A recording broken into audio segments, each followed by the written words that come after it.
Welcome to EPG Pathshala. The paper we are discussing here is Methodology of Research in Sociology, and we are discussing a specific module titled Methodology in Sociology and Historical Perspective. Social science research methods evolved over a period and have rich historical legacy. In this module, you will learn about the evolution of the appropriate methodology in social science research. Based on certain reasoning and logic, sociologists have developed certain methods to understand social reality. In this module, we will discuss the origin and development of methodology of research in sociology. In this process, we will also deal with some basic arguments of the founding fathers of sociology like Comte, Durkheim and others.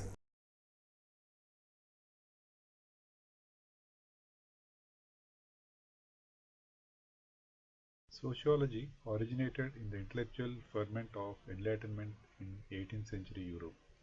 This philosophical and social movement gave rise to many progressive ideas, including the value of reason and science and a commitment to social progress. The principal adherents of the Enlightenment fervently believed that human beings, without recourse to religion and the supernatural, and with the help of reason and science, could account for the course of human history, to explain the socio-economic crisis confronting the European society, and formulate policies to achieve social progress. The French social philosopher Auguste Comte thought that there was a need for a new subject which employs the methods of science, that is, observation, experimentation, and comparison. The model he had for this subject was physics, which had established itself as a model for scientific inquiry.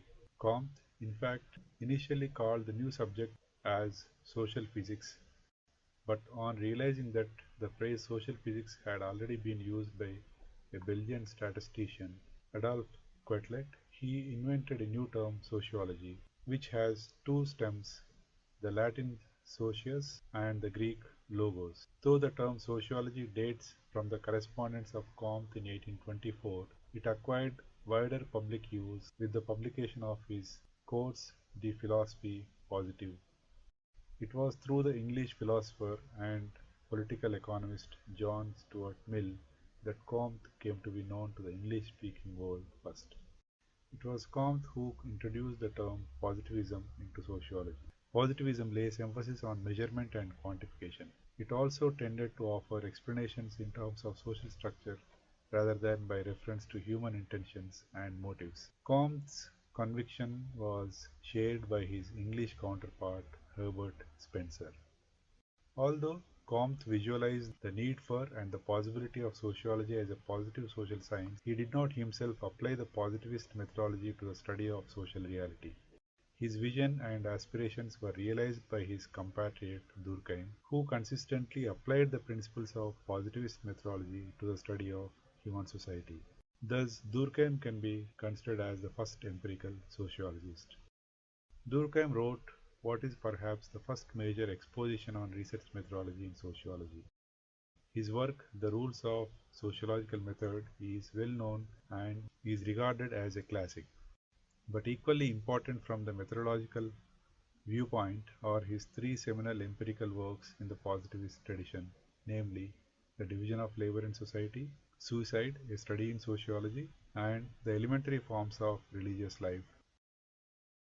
The ontology of Durkheim's sociology holds society to be an objective reality and the nature of this reality to be sui generis, that is, social reality, what he later termed as social facts, is of its own kind and unique, which cannot be explained by a level of reality that is lower than itself.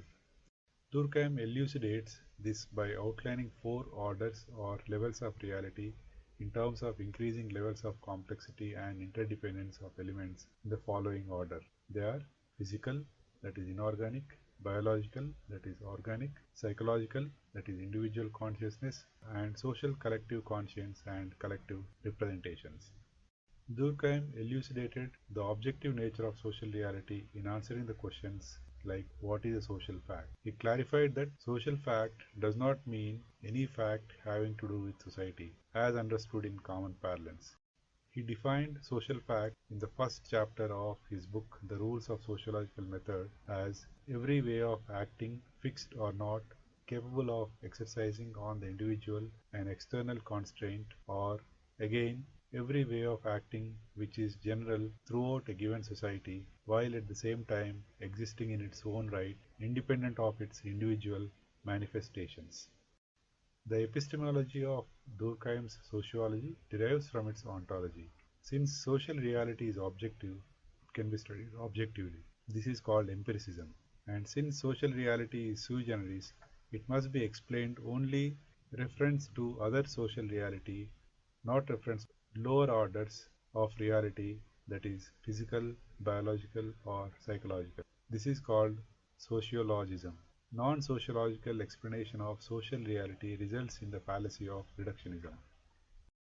Durkheim was aware that not only is the subject matter of sociology, that is, human beings in society, normative in nature, but the sociologist who studies society, who is a human being too, is normative and subject to biases also. So, how can a human being who is subjective objectively study human beings who are subjective? Durkheim's methodological strategy explicitly disallowed subjective responses of individuals as valid data as they are colored. Obviously, Durkheim precluded subjective dispositions as objective data. He did not accept any data that could be vitiated by the influence of the subject of the study or the scholar as the observer. Accordingly, he eschewed interview method for collecting sociological data. Alternatively, in conformity with phenomenalism, a basic methodological principle of positivism, Durkheim looked for data on reality out there, data that can be influenced neither by the subject of the study nor the scholar studying it. He identified three sets of data that are free of such limitation. They are social statistics, legal codes, and religious dogmas or myths. Each one of Durkheim's major empirical works is based on these sets of objective data. Suicide on social statistics, the division of labor in society on legal codes, the elementary forms of religious life on religious dogmas or myths. Having defined the ontology and epistemology of social facts, Durkheim explained the rules of the method to be followed in their scientific study. The importance of his work, The Rules of Sociological Method, lies in the fact that it was for the first time that a sociologist had written explicitly and exclusively on research methodology to be followed in sociology as a social science. Moreover, this book was published after Durkheim had completed his three important empirical works. Thus, it was an articulation of methodological percepts based on the practice of research. Notwithstanding the criticisms that are leveled against it, the rules is still important as guideline for procedures in sociological study. Durkheim spelled out five stages of social scientific investigation. 1. Definition of the subject matter in terms of some observed characteristics, observation of social facts. 2. Description of normal types after a study of many cases, distinction between the normal and pathological. 3. Classification into species, genera, etc. 4. Comparative and causal investigation of the reasons for variation, explanation of social facts, and 5.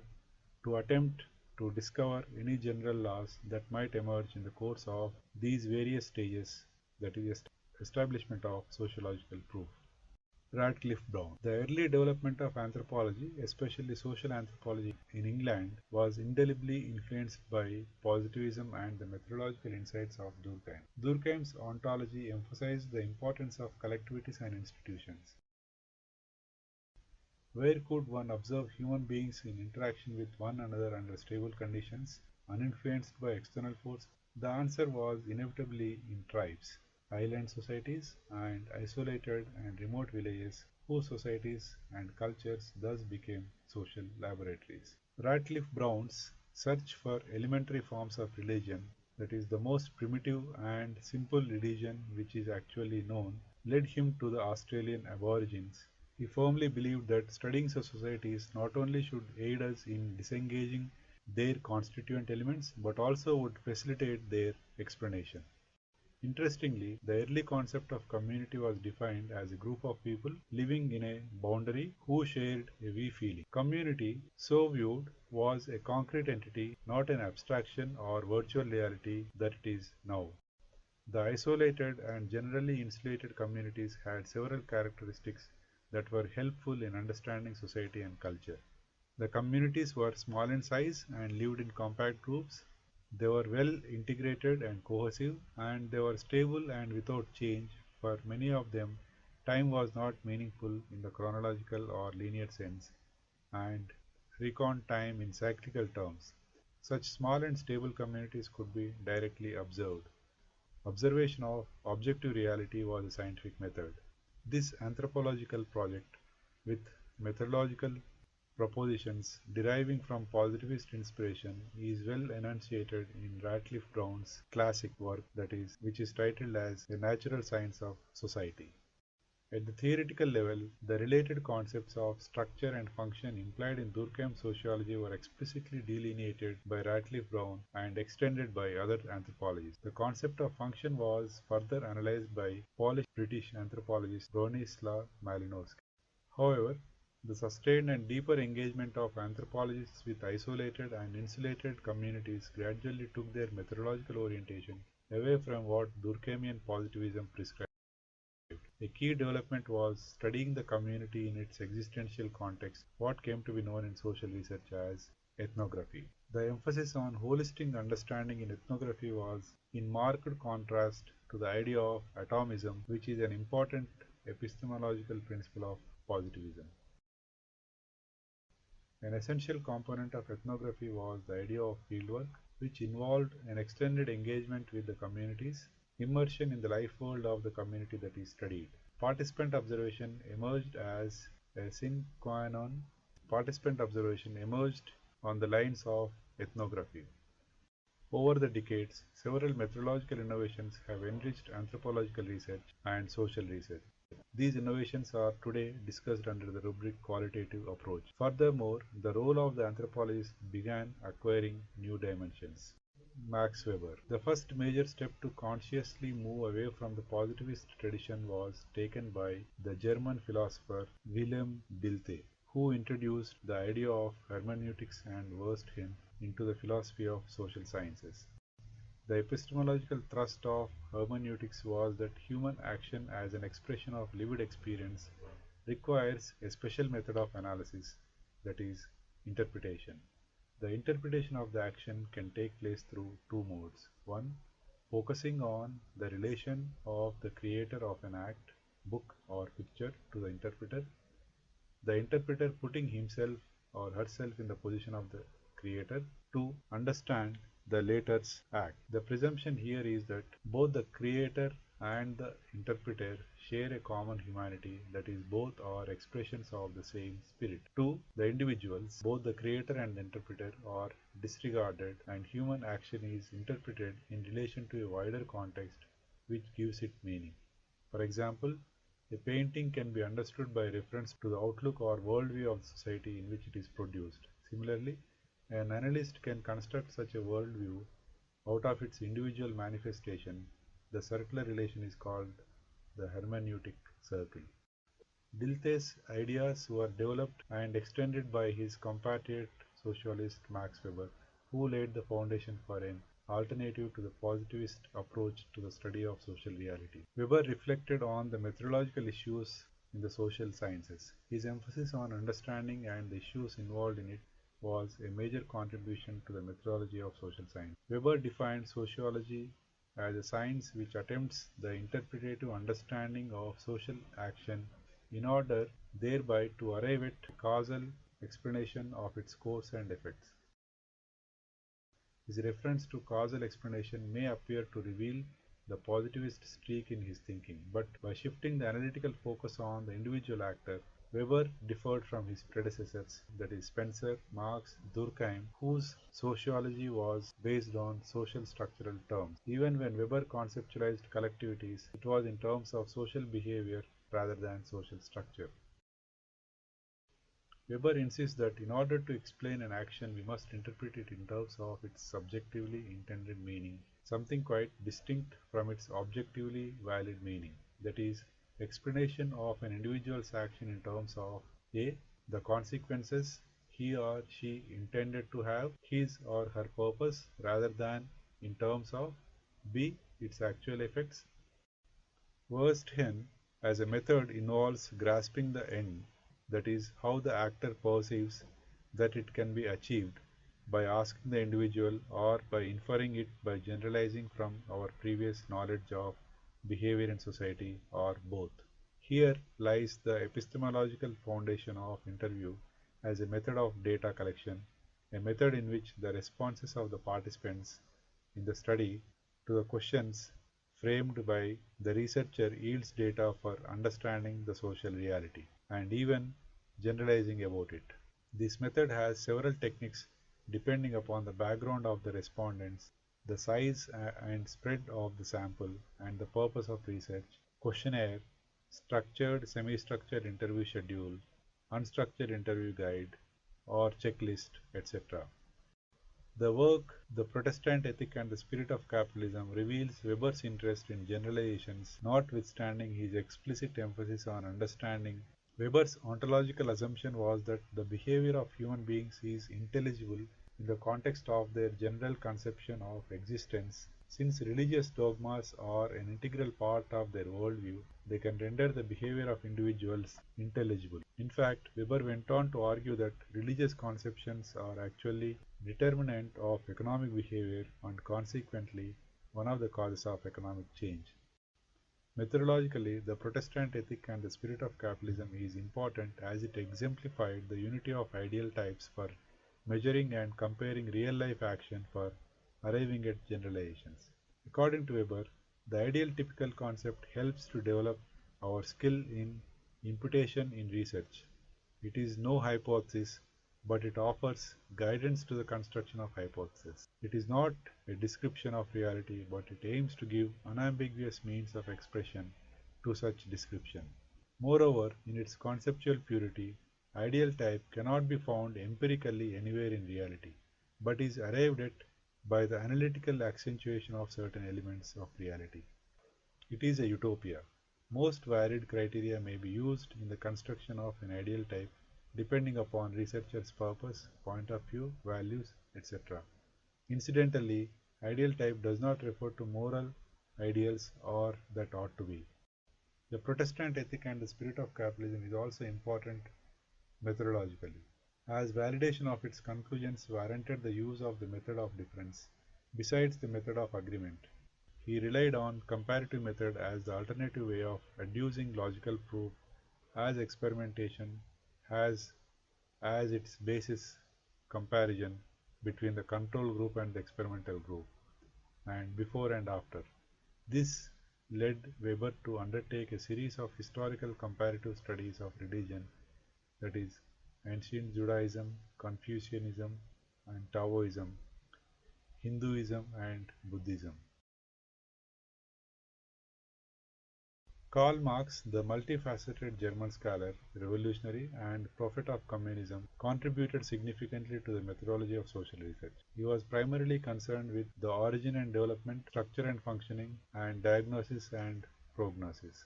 Marx broke away from the mainstream German intellectual tradition of idealism and embraced materialism. Nevertheless, he understood the significance of historical method for understanding human society and the changes it undergoes. He ingeniously brought together history and materialism. To understand Marx's methodological perspective, it must be distinguished from Marxism as a political ideology. It is important to note that Marx himself did not advance his methodological perspective as an ism or an ideology. In fact, Marx never used the expression historical materialism and dialectical materialism. In conformity with the mainstream positivism which was developing as the foundational paradigm for the social sciences, Marx consciously cleared materialism of all its metaphysical strapping. For this, he took recourse to the ancient Greek philosophical tradition of dialectics as the most comprehensive and profound doctrine of development and the richest in content. Hegelian dialectics was considered by Marx to be the greatest achievement of classical German philosophy. Although Marx borrowed dialectics from Hegel, he turned it upside down. For Hegel, thought develops all by itself independently of and despite nature. For Marx, human thought studies and, as it were, photographs dialectics of natural and social development. For Marx, dialectics is a method of studying and understanding things in their real change and development. Dialectics emphasizes the interconnections existing among phenomena and regards the phenomena of the world as processes in constant motion, development, and change. It posits that natural and social changes occur in accordance with certain abstract laws called the laws of dialectics. In his rejection of metaphysics and synthesizing dialectics with materialism, Marx apparently rooted himself firmly in positivism. However, his ontology and epistemology, and therefore his methodology, are different in that Marx committed himself to realism rather than nominalism. He eschewed preconceived notions and arbitrary abstractions. Although the materialist conception of history embodies the ontology and epistemology of Marx's methodology for studying socio-economic reality, nowhere in his writings do we find a comprehensive and systematic discussion on it. It occurs in fragmentary form, scattered in his speeches and all his early works. In this module, we have discussed the historical emergence of methodology in social science research and more specifically sociology research. You might have observed that sociology as an academic discipline has been characterized by multiple methodological orientations. There is not just one method, but there are different or several methods of social research. Each one of them suggests a particular method for data collection and analysis. However, when a particular method is used in social research, it is necessary to keep the ontological and epistemological assumptions researchers make. If this is not kept in mind, the researcher may arrive at conclusions that may not be sustained.